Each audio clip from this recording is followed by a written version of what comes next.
Well, we get to do clean and unclean animals and foods today.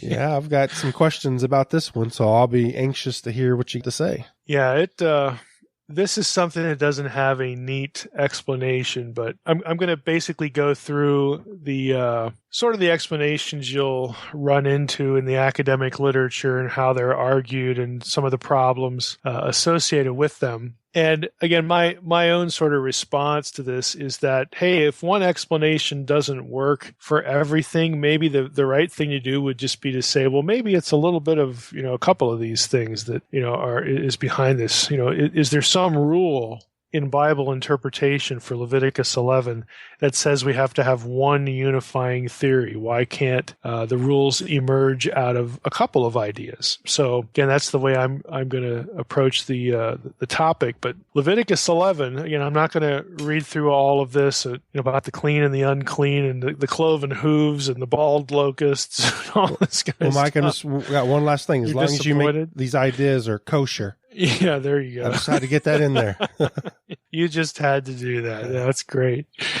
Yeah, I mean, it sort of is what it is. I'm not going to read through the whole thing, but I'll read through some parts of it here to get us started. But just generally speaking here, the food rules, the clean and unclean animal rules here in Leviticus 11 and in other passages like Deuteronomy 14, you get a restatement of some of this. They're concerned with food derived typically from animals, that is flesh or meat, and it's not really concerned with other food that isn't meat. Like, let's just take leaven. Okay, so that the whole issue of leaven is not addressed in Leviticus 11. It's flesh and meat, the consumption of different animals. It's also not concerned with food made unclean by contact with something else unclean. So the focus here in this chapter are animals that are clean or unclean, fit for consumption or allowed for consumption or not. Now, Leviticus 11 is the most thorough treatment of this in the Old Testament. As I mentioned before, you get a little bit of this in Deuteronomy 14. It's more concise there, not as lengthy and detailed as this one. But so we may mention Deuteronomy a little bit, but we're going to try to focus here on Leviticus 11. So let's just read a few lines here and there just so people get the feel for it. Leviticus 11 opens this way. The Lord spoke to Moses and Aaron, saying to them, "Speak to the people of Israel, saying, These are the living things that you may eat among all the animals that are on the earth. Whatever parts the hoof," whatever parts the hoof, the hoof is cloven or sectioned, I guess we could say. "Whatever parts the hoof and is cloven-footed and chews the cud among the animals you may eat." Among the Hebrews, they're sort of the beasts of the field, that kind of thing you may eat. "Nevertheless, among those that chew the cud or part the hoof, you shall not eat these." Okay, so there's exceptions here. "The camel, because it chews the cud but does not part the hoof, is unclean to you. And the rock badger, because it chews the cud but does not part the hoof, is unclean to you. And the hare, because it chews the cud and does not part the hoof, is unclean to you. And the pig, because it parts the hoof and is cloven-footed but does not chew the cud, is unclean to you. You shall not eat any of their flesh, and you shall not touch their carcasses. They are unclean to you." Now, you'll notice in that section, that's the first 8 verses, that the pig isn't viewed any more negatively than the other ones. Okay, so this whole thing with pork has somehow become more pronounced in the popular conception of Jews and Judaism. I don't really know why.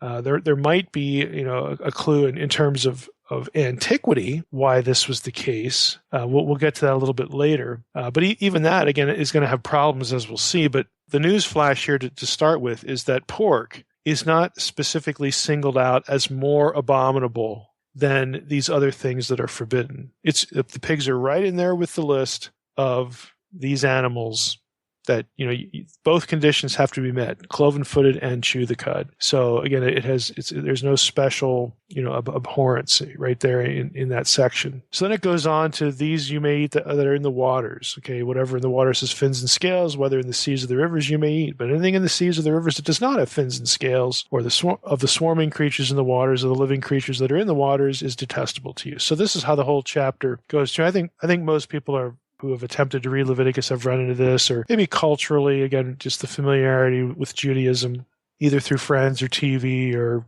discussions you may have had. You run into this on a more popular level. So this is the chapter, though, that all of this stuff sort of emerges from. By way of general observation, let's just make a few observations here. This chapter is addressed to all Israelites, and the laws in here are applicable at all times. In other words, you're not going to have an exception made of an exception at some point under some condition. And when it comes to land animals, you have those that may be eaten are distinguished by 3 criteria. They have hooves, the hooves are cloven in 2, and they chew the cud. So this broadly actually describes sort of a zoological suborder. These are what biologists and zoologists would call the ruminants, again, which includes, among others, all the animals bred for food by Israelites: cattle, sheep, goats. Again, they're all ruminants. Now, Deuteronomy 14:5 lists these along with these domesticated ruminants, along with some wild species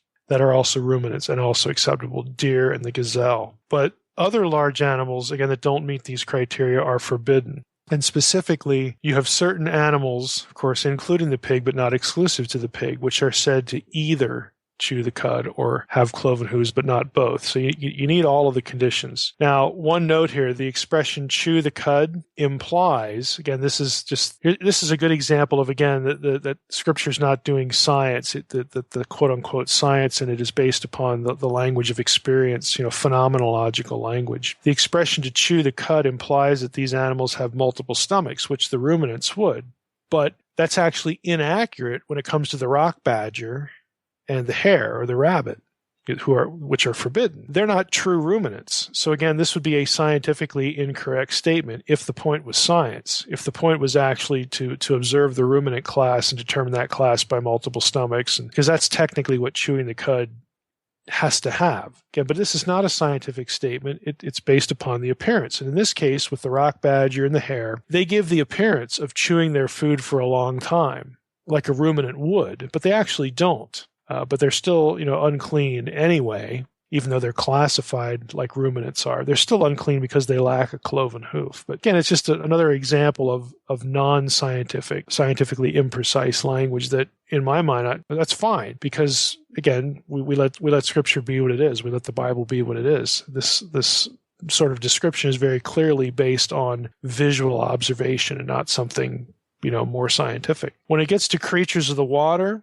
those that are permitted have fins and scales. Now that covers most but not all fish, and it excludes mollusks and crustaceans, in other words, shellfish. So those would be unacceptable. When it comes to creatures of the air, birds or larger flying creatures like bats would be included here, and flying insects. They're treated separately. There's no criteria actually given for birds, which ones are clean and unclean. There's only a list of the ones that you shouldn't eat. And typically, the ones that are eliminated are carrion eaters. In other words, they eat dead flesh. So there's a little bit of imprecision here broadly because there's no criteria. Some of the terminology that's used for the birds that are forbidden, scholars aren't quite sure, which specific species today, in today's parlance would be in view. So there's a little bit of ambiguity, but generally speaking, they're sort of eliminated because they tend to eat dead flesh. That makes them off limits. Now, all birds not in this list, in other words, if when you look at Leviticus 11 and you read the list of forbidden birds, even though you don't have criteria for why they're forbidden, other than it seems like they're carrion eaters. When you look at that list, if you're looking for a bird that isn't in the list, most scholars would say that you can presume that bird was acceptable to eat. In other words, they take the list as being I don't want to say sacrosanct, that's the wrong word, but they take the list as definitive as to what you couldn't eat. Now, all flying insects, interestingly enough, are prohibited in Deuteronomy. Leviticus, though, uses a criterion, though. Leviticus uses the criterion of the possession of hind legs for hopping to permit 4 kinds of locust, which, again, we, in our scientific biology, can't quite identify based on the Hebrew terminology. In other words, specifically which ones are in view here. But Leviticus and Deuteronomy have a bit of a difference here. Leviticus is more precise in its language, allowing for certain insects that can fly to be eaten, and specifically they have to have hind legs for hopping. Again, and that puts the locust in that category. Then you have swarming things of the ground, again, in the way the ESV renders this language. Small animals, this would be that run or crawl close to the ground, things like rodents or lizards, and of course insects that aren't in the flying variety, that kind of thing. Those are the swarming things of the ground. Now, between them, again, rodents, lizards, and the insects, these categories sort of exhaust all animal life in this subgroup. And then also when you combine this subgroup with the other subgroups, the implication is that these are the animals, the living things known to the people of Israel. And the list is sort of intended to be comprehensive as much as is possible, again, given their experience, their life experience, their environment, their geography, whatnot. All swarming creatures, incidentally, going back to that point, are forbidden without exception. So rodents, lizards, and the crawling insects, that sort of thing. Now, again, in the language of appearance, again, judging it by geography and the experience of the Israelites, the animals they would have run into or would have known, called that part of the world home. The list is pretty exhaustive and frankly intended to be exhaustive. So how do we explain this? I mean, you get a lot of explanations. If people are interested in real detail here, I think one of the scholars known in this area is named W.J. Houston. He has a pretty thorough article in the Dictionary of the Old Testament, the Pentateuch volume, but he also has a monograph, a whole book specifically on this kind of thing. And so I've in places here, I've used him as a touch point, for what he's saying, but I'll depart here and there as well. But if you're really into this, I'd recommend Houston's article to get you started, and then, of course, his whole book on the subject. And of course, he's not the only one that writes on this, but it's pretty accessible. Now, textually, let's talk about some explanations. On the level of the text, we're actually given an explanation. Okay, these prohibitions are about, quote, the holiness of the people of Israel. Okay, that they are about being distinguished from and distinct from the other, nations around them.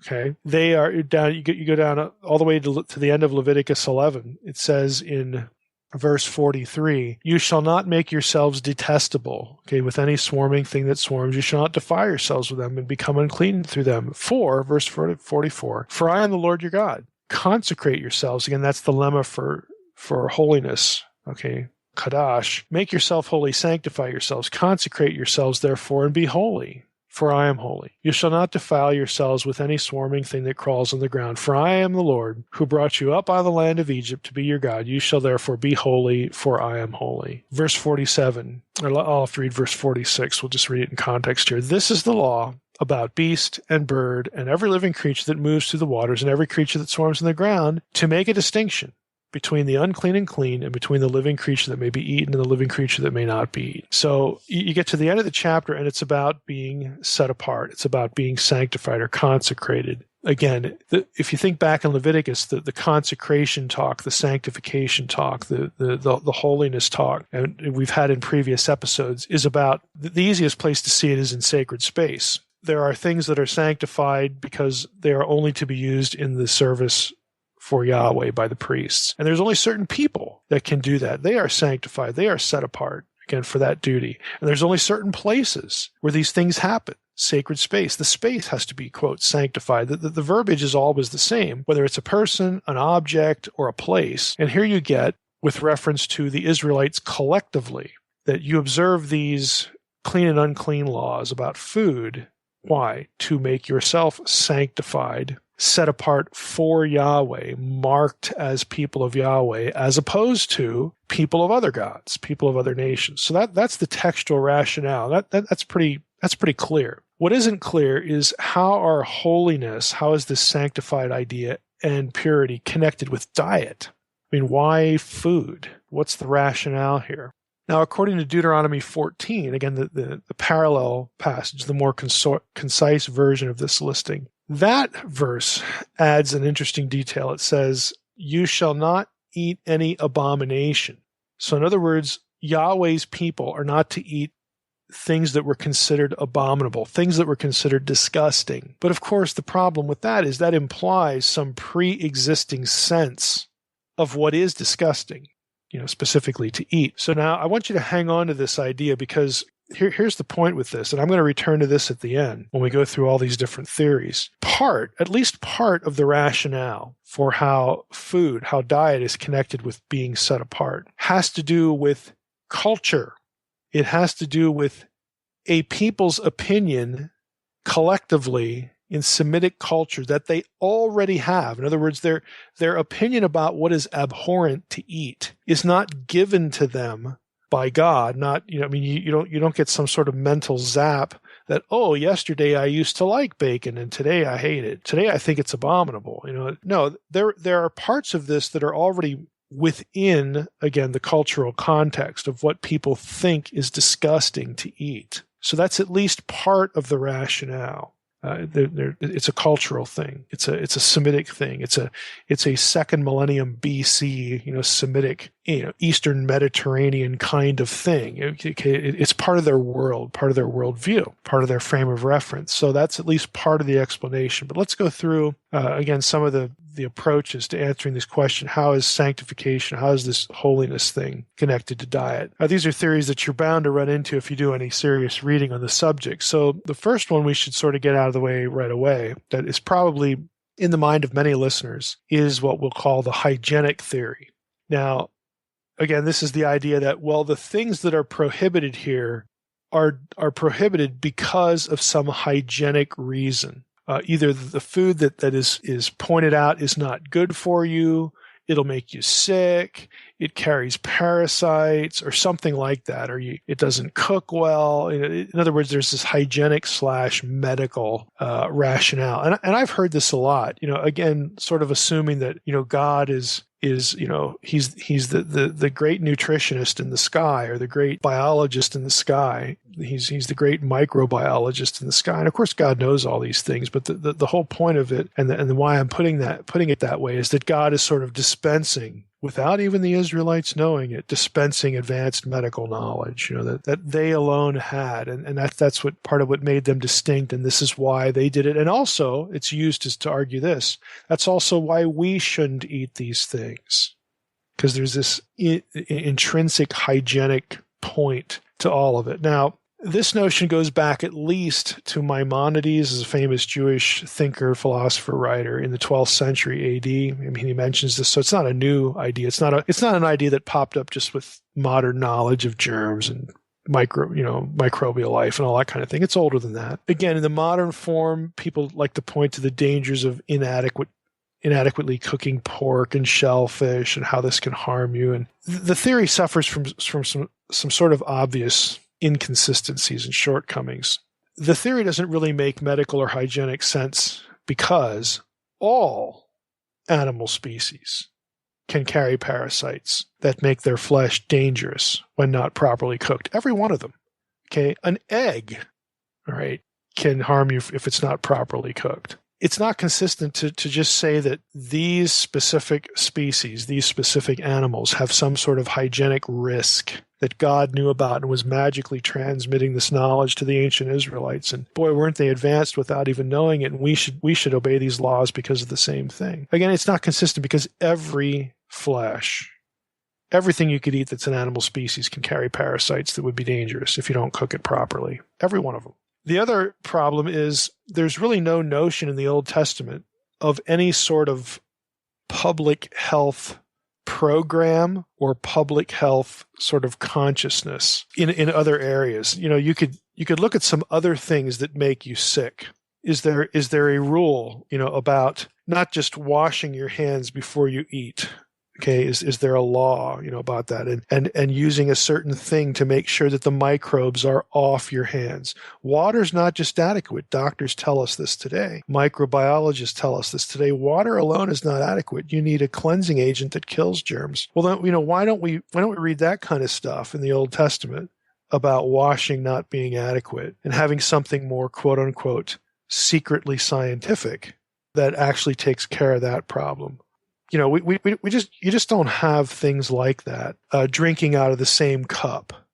Okay, they certainly do that because, hey, we're out here living in the desert. We don't have I'm trying to remember if my wife was here, she'd remember what the furniture term is for this. Basically the big cabinet that has lots of settings and dishes and cups in them. You don't have that. Okay, they're drinking out of the same bucket. They're drinking out of the same cup. They're not washing utensils in between every use. In other words, there's no Old Testament laws about this. There's no public health systematic program in the Old Testament. There just isn't. And so if this is the point, that is really odd that those other things that very obviously that we're sensitive to today, to not transmit germs and bacteria, we would think that would be in there if that was the point, but it's not. So I'm not real enthusiastic in any regard about the hygienic theory. Move on to another one. There's what scholars would call the cultic theory or the cult polemic theory. And this is the notion that the species that were forbidden from consumption were those that were prominent in pagan cults. In other words, prominent in terms of sacrifice. This can be found also really, really, back in antiquity, that some of the church fathers like Origen brought this up as again, sort of an explanation. But in reality, again, the most common animals sacrificed in pagan religions, like Canaanite religion, Egyptian religion, were exactly the same as the ones sacrificed by Israelites. Again, goats, cattle, sheep. They're the same ones that are in the other systems. Now, this is where you might get an exception with pigs, though. It is probable, that pigs were sacrificed in certain cultures. Again, probable might even be a strong word, but let's just say it. This is certainly on the table because of the archaeological record.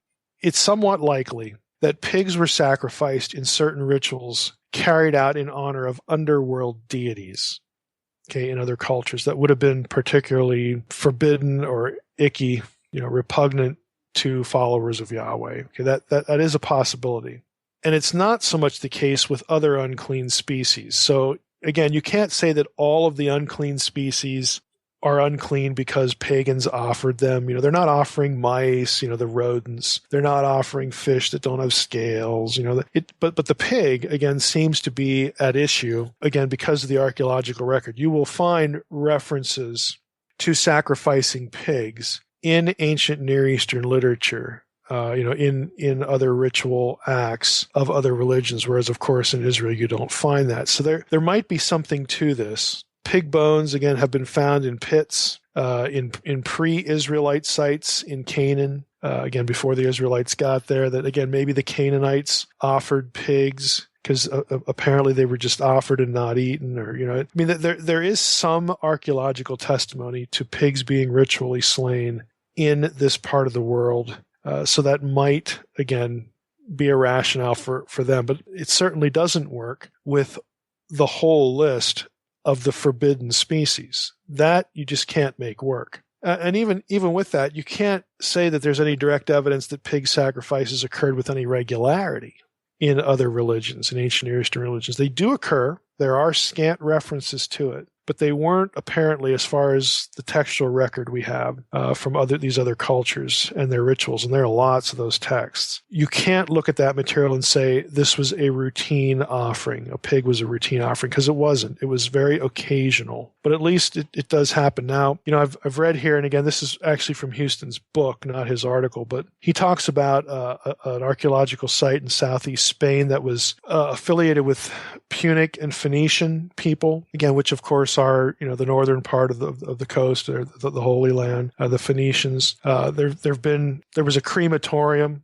discovered there, and on the sides of the crematorium, which is, in a tower, there are pictures that maybe depict a pig. It's sort of a two-headed monster sitting in, he's seated on a chair in front of a table, receiving a child in a bowl at his right hand. Now, again, Phoenicians and the Phoenician Punic literature is familiar with child sacrifice. Okay, so you've got this child in a bowl. While the person in the picture, there's another person at the table, prepares to slaughter a second child. But what's significant is that at the monster's or the creature's left hand is a pig lying on its back. So the assumption is, does that equate pig sacrifice with child sacrifice? Because we know from Phoenician Punic material, Carthage especially, places like that children were sacrificed. So here we have this picture, and there's a pig in the picture that looks like it's dead. So does that imply that the pig was used by the Phoenicians, for instance, in a ritual way? Well,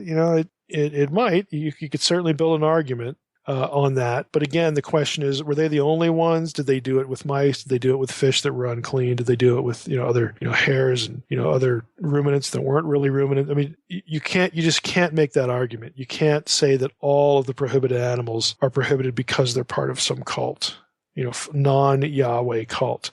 But the pig, again, appears to have that association. So where do you go with that? Well, I think that's about really all you can say. And the cult polemic view doesn't really work, even though with pigs, there might be something going on there. That's about the best you can say. The interesting thing is, though, and we'll come back to this point too, that since this is the case, since pigs were seldom sacrificed and these other again, unclean animals, you can't find them being sacrificed in the pagan cultures, and of course also the Israelite culture. Is there a pattern there? In other words, is the pig and these other foods, these other animals, are they not fit for the gods? And I'm going to come back to this point because we might be dealing with analogy. What's not fit for the gods, we shouldn't eat either. Again, we'll come back to that idea. We want to go on to a third theory here. We'll call this one the anomaly theory.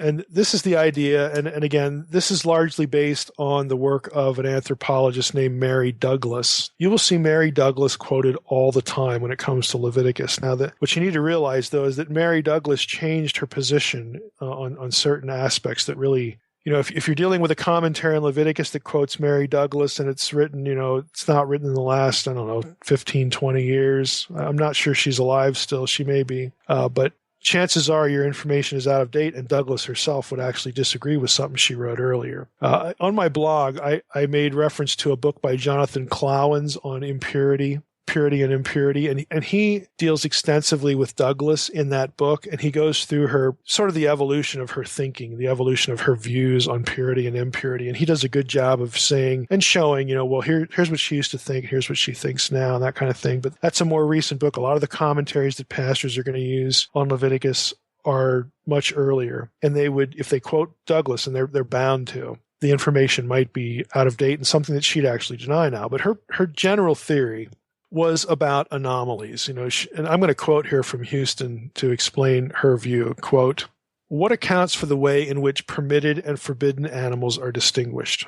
All classification gives rise to anomalies." And that's a problem, because no matter what your classification scheme is, there's going to be some outlier somewhere. In Douglas's earlier thought, the anomalies are the key to understanding the Pentateuchal system. Again, that was her initial view. For each of the three spheres of life, land, water, and air, land animals, water animals, air animals, the system propounds a model that expresses the mode of life, the movement of the living thing, proper to that sphere. So in other words, land animals move a certain way, water animals move a certain way, air animals move a certain way.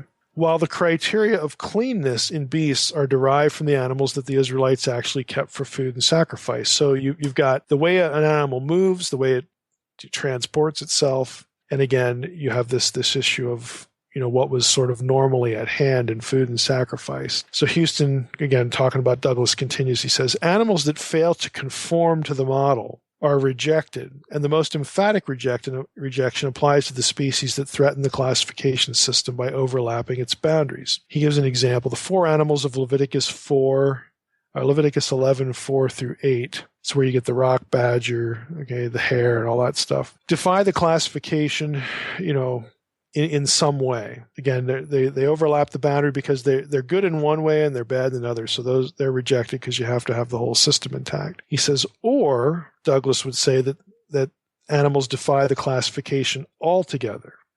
His example here is the swarming creatures that are found in each sphere but in no way conform to its mode of life. Again, that's a little sort of vague and odd.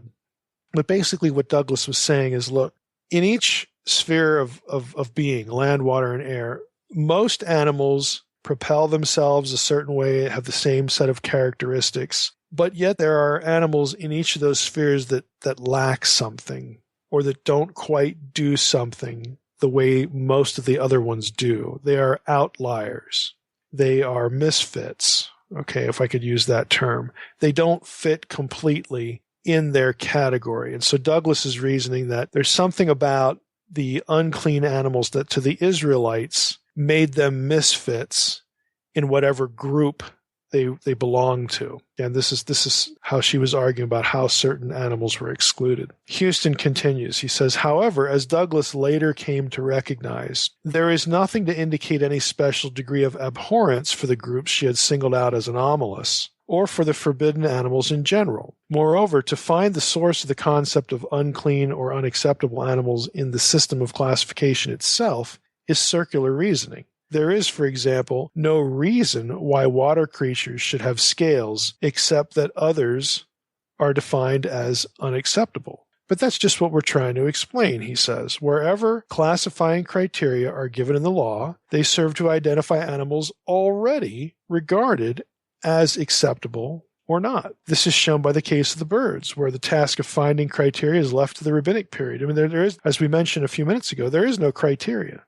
There are no criteria for the birds. They just give a list. So there must have been some sense, and we actually get them in the list, of why certain birds were unclean, even though we're never told why in Leviticus 11. So Houston's point is that it's nice to try to categorize the unclean ones as anomalous in some way.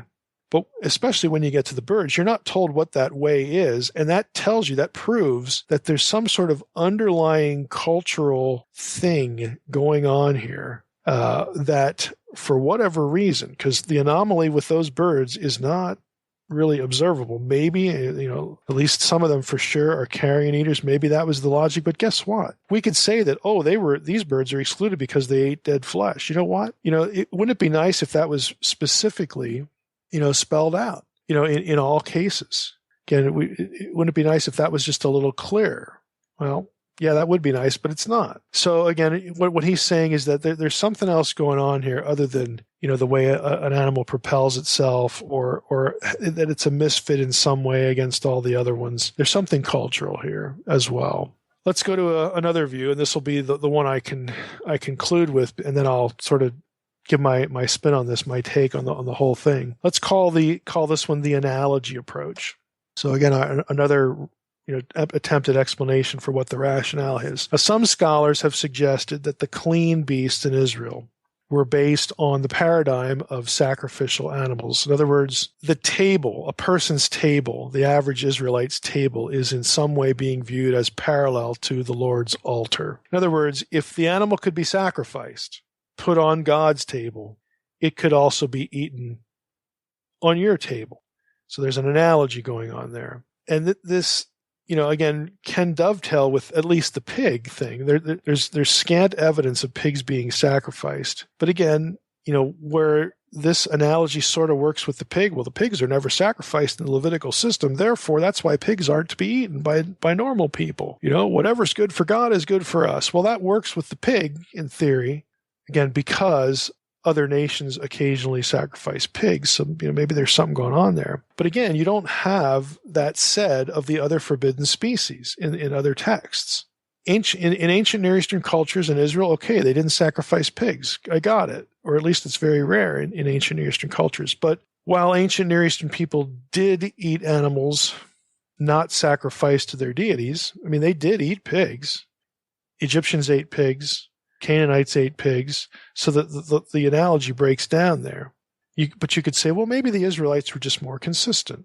Maybe this is why they're doing what they're doing. So it's true that ancient Near Eastern religions didn't really sacrifice pigs, but they did eat them. But maybe they shouldn't have, because maybe the whole idea is what's good for the deity is good for us. So the Israelites were just more consistent here. We don't sacrifice pigs, so we're not going to eat pigs either. Again, to make that argument coherent, you would, again, to show that Israel alone is consistent and the other ancient peoples are not in their thinking, you'd have to have texts that indicate that maybe some of these other unclean animals were occasionally offered. But again, you don't. There's an absence of data there. So who knows? Again, if the table analogy is the point, why not just say that?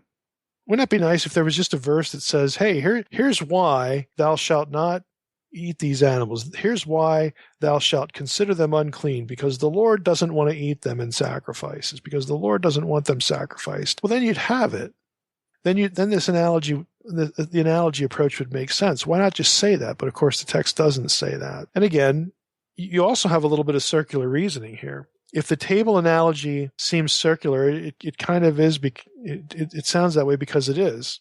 Can't the reverse be argued? In other words, if a food was unclean for people, then it shouldn't be served to God, as opposed to saying, well, it's not fit for God, so it's not fit for us. Well, why not reverse it? Hey, if it's not fit for us, then it can't be fit for God. Flip it, turn it on its head. It's a chicken or egg problem, because if it originated with people, what we don't eat, we're not going to sacrifice. And then we're just going to write this Leviticus 11 thing that makes it sound like God's giving us this rule. But really the rule is because we don't eat this stuff. Again, it doesn't make a whole lot of sense, on that level. And again, there are inconsistencies even in the Israelite system. You could say, well, the Israelites are the most consistent because of the pig. They don't eat the pig and they don't sacrifice the pig, so they win on consistency. Actually, they don't. Israelites ate certain fish, but you don't see fish sacrificed to the Lord.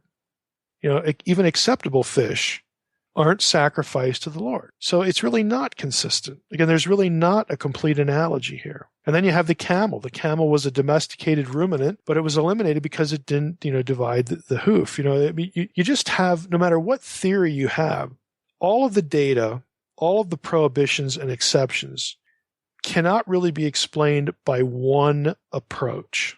And that's the problem I'm getting at here. So if you're asking me, what do you think is the rationale here? I would say that sometimes analogy can explain certain things, but I think you also have cultural abhorrence that has to be part of why Leviticus 11 says what it says. So I think one approach is insufficient. And so the coherent thing to do there is ask the question, well, why do we have to have just one approach that explains everything? Maybe a couple of different approaches, a couple of these ideas, maybe they were all in operation at different points and we're just not told clearly. So I think that the food laws are part cultural conditioning. There's a sense already among the Israelite people because of, again, who they are, where they live, the time they live, and all that kind of stuff. There's already a cultural sense of certain things being abhorrent to eat, and they, by definition, are not going to be clean. They're not going to be acceptable. But you also have certain animals that are on the list because they will make you distinct from the other peoples, and they are not, again, fit for sacrifice to the Lord. So I think it's a combination of several of these things. And if you're willing, again, to just think outside one of these boxes, if you're willing to say, well, they all, have some things going for them, so let's try to come up with a comprehensive way to look at this and say there's actually more than one explanation, but maybe two or three contribute to this. I just think you're on better ground. And so that's how I approach the whole issue, the whole problem. In terms of, wrapping up, what does this mean for us today? I think it's very clear that this is a cultural setting.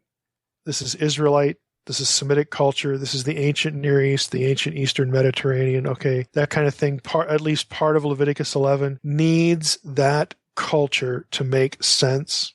It's also a ritual setting. Again, that takes us into the whole theocratic mentality, the theocratic rationale. And since we aren't living in ancient Semitic culture and we no longer have a theocracy, my view is that these food laws are not meant for us today. That they are culturally isolated and they are theologically isolated because of their attachment to the cult of Yahweh, the rituals of Yahweh. And again, for those who missed earlier episodes, cult is an academic way of referring to the sacrificial system, to the ritual system. So because it has to do with the tabernacle and the temple and all that sort of thing, we don't have that, again, by design, by divine design. I don't think that there's an argument to be made that we should be following the food laws. And you've already known or already heard my opinion of the hygienic argument. I don't think it's coherent. And even if that was the point, stick that thing in a microwave and it kills the germ.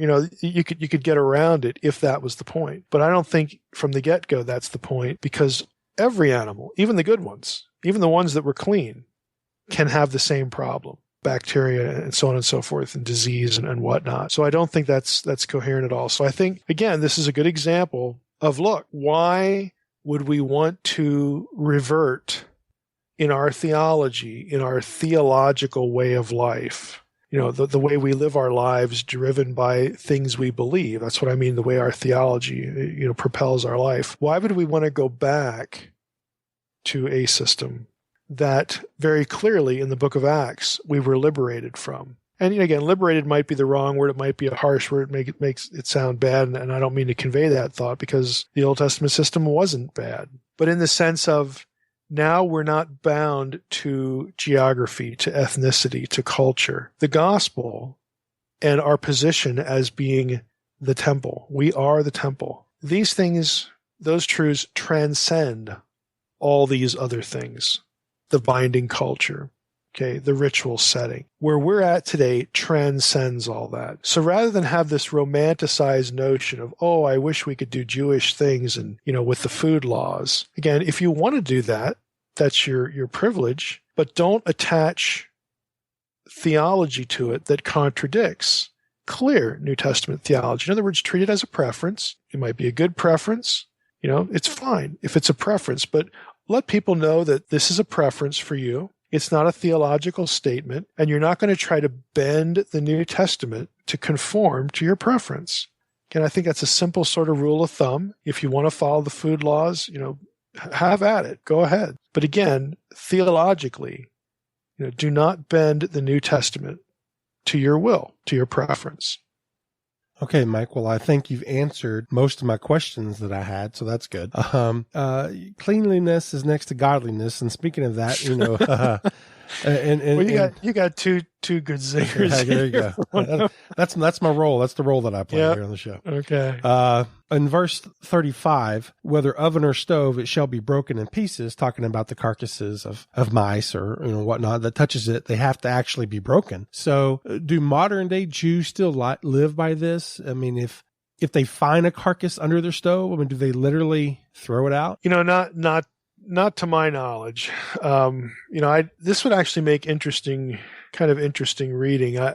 I've never heard of an example, sort of a literalistic application of that verse in that situation in a modern setting. There may be, there's probably some, again, this is just a guess, but there's probably some sort of procedure to cleanse, both literally and ritually, religiously. Clean and cleanse the area so that the thing can be used again. But I've never heard of anybody taking it that far. Again, you've answered most of my questions there at the end that I had about, it's important to God, obviously, these food rules. So how should us Christians, even though, you said liberated, and that's probably not the right word, but we've been freed from these rules in the New Testament, but it's obviously important to God in some way or fashion. So as a Christian, what is important and isn't in God's view? What makes a Christian distinctive now, in any given modern culture? There's going to be a variety to that, but I think the one thing that is clear is that there needs to be some distinctiveness. In other words, if there's no distinctiveness at all, then I think we sort of lose the principle, because that's really ultimately what these things are about. That you will be set apart, from the other nations. That again, people on the outside, people who encounter us will know that we are not followers. We're not part of this culture. We don't follow that God because of these certain things that we do. And I think that principle is something that we can live out today. And even though, even while it's nice and it might be convenient or whatever, whatever word you want to put to it, to say, oh, we don't have to do this thing over here. Well, that still leaves the question on the table. Well, what are you doing so that people will know that you follow Christ? So I think distinctiveness is still very broadly a principle that is important for the Christian today, and that does have its hooks back into passages like Leviticus 11.